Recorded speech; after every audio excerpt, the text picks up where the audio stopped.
Hey guys, it's Miss Sims here again, and I'm back for another example with you. So here I go. Let me go back up here, and we see we did number 30 last time. So I'm just going to quickly go take us to a new page. And again, working off of that worksheet that you have for your homework, we are going to look at problem number 45. So 45 kind of writes something a little bit interesting in there, and we have to do a little bit of thinking about this.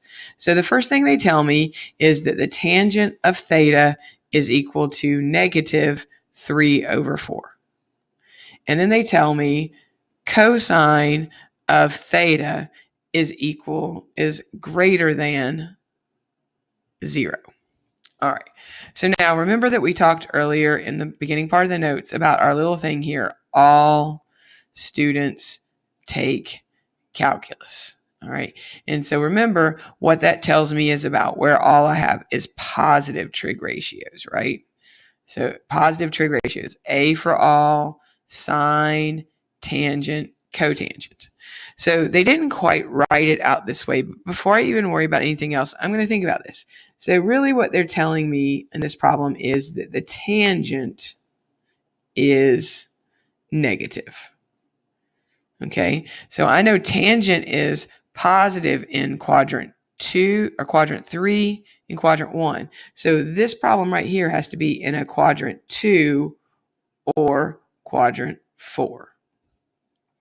Okay, now look at the second piece of information. So again, this is math speak here, cosine theta greater than 0, for saying that the cosine is positive. Okay, well, I know cosine is plus in quadrant 1 and plus in quadrant 4. So that would be quadrant 1 or quadrant 4. So what I'm looking for is I'm looking for that overlap. So you'll notice that I overlap these two situations into quadrant 4. So that means quadrant 4 is where my problem is located. So I've got to think about now that I'm doing quadrant 4. I know that only cosine and secant are positive. Okay, so if I want to think about doing my 6 trig ratios here, which I'll give myself a little room, I'm going to maybe set up and say sine theta, and I'll go ahead and put negative. Cosecant theta, I'll go ahead and write a negative sign. Then I'll do cosine theta. I'll go ahead and put a plus sign.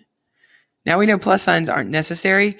I just want to remind myself that I need to make sure I'm writing it as a positive value. And then I'll write tan theta is equal, and I'll write negative. And then I'll do cotan theta is equal to negative. Now, this is similar to the problems the other day on Tuesday that I talked about. I'm like, don't miss no tangent problems here because you know tangent. It's already given to you. So it was negative 3 over 4. So I'm going to go ahead and write that one in. And then I'll go ahead and write negative 4 over 3.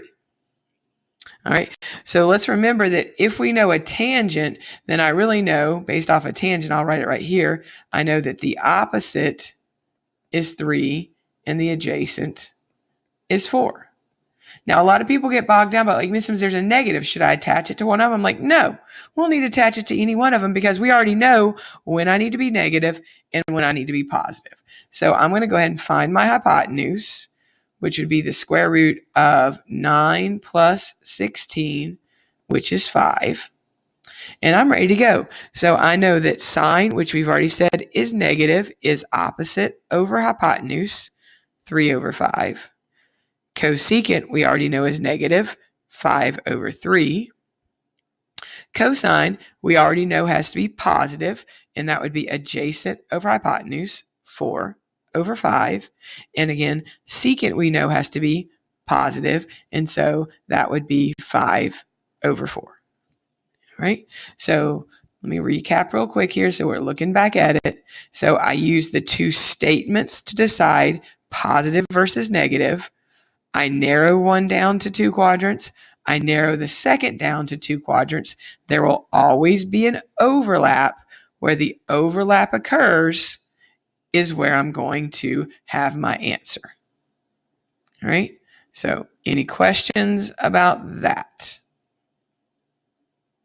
All right, sounds good.